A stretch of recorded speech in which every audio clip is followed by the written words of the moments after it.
You can look like the sane person in the conversation if you are cohesive, if you don't get too shrill, if you don't pound on the table too many times. You can even say things that are a little bit over the top, a little bit strident, if you just maintain a calm and happy demeanor. Now, the truth of the matter is that's how a lot of people who are wicked evildoers have seduced nations. Look at Obama. Look at Stalin. Look at Hitler. And yes, I am lumping them together.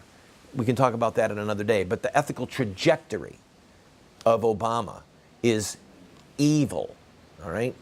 Evil in the biblical sense. But I digress. If the Republicans in power have a lick of sense, they're going to do two things. And I, frankly, don't know if they have a lick of sense. I don't know how many of them do. I'm confident that some of them do.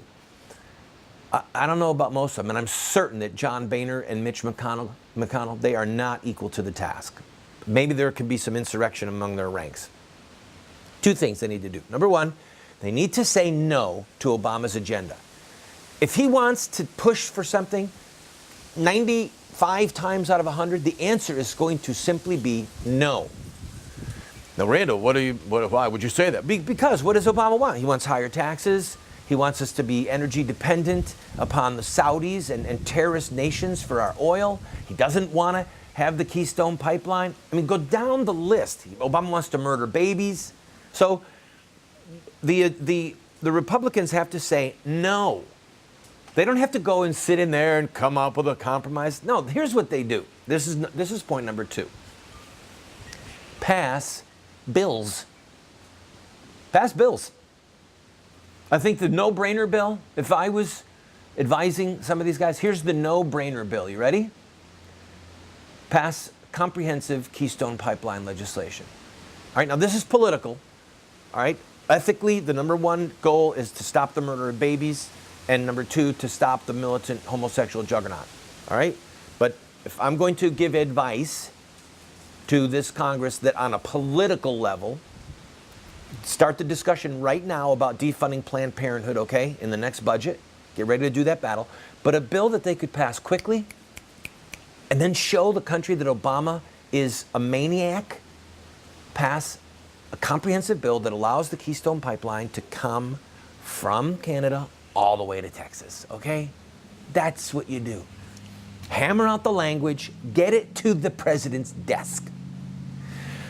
If the president signs it, the Republicans win because they showed that they could work with the president, that they were concerned about energy independence, that they want our fuel prices to go down, that they don't want us to be dependent upon the Saudis, who are the number one financiers of terrorism in the world, all right?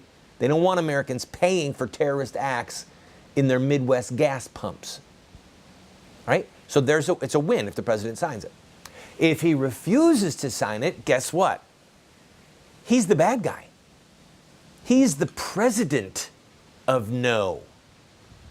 He's the one who is not willing to get along and do things that clearly the American people want done. The overwhelming majority in this country want the Keystone pipeline open, okay? And the president, in a press conference, I think it was yesterday or the day before, which was pathetic. I don't know if you saw any of the clips. This man needs psychiatric help, in my opinion. But I digress.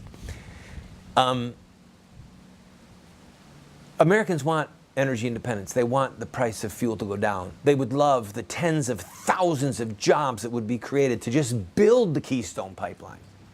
So the Republicans need to start passing bills. They need to go ahead and pass a bill that's the repeal of Obamacare. He'll veto it. But they also need to pass a bill that deals with the fact that people are not able to keep their doctor, all right? Obamacare has been such a disaster. There are many Americans, the man sitting on the other side of this camera, among them, who had his life upended in their insurance costs and what their insurance would do for them, their insurance company. Everything had to be switched because of Obamacare, okay? It's common that there are people in a very precarious position right now with their health care because of Obamacare. So the Republicans just need to send bills to him because that's what the American people elected them to do. Stop Obama and reverse course. Reverse course.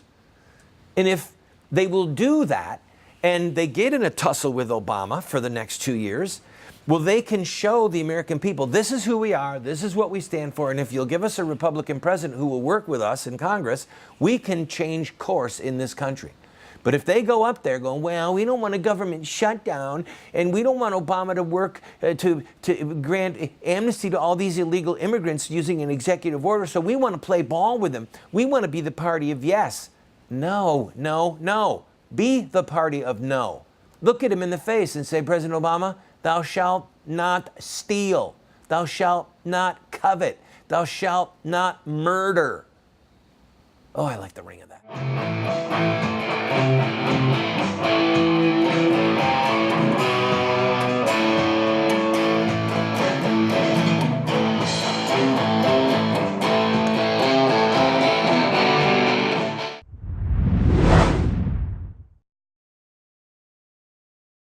Do you want to get America out of the hands of wicked and unjust men and women who are destroying the republic before our eyes and put leadership back into the hands of righteous men and women so that we don't die as a nation? Well, you're talking about social revolution, and there are rules in social revolution. We can look at the victorious social revolutions of the past, such as the end of slavery, the end of child labor, women's voting rights, the end of segregation, and so much more, and learn from their victories. Look at their actions, their images, their rhetoric, their sacrifices, and their final fruit. We will send you this series that originally cost $129, 7 books for students, 1 teacher's guide, if you'll give a gift of any size and just pay for shipping and handling. Take advantage of it today.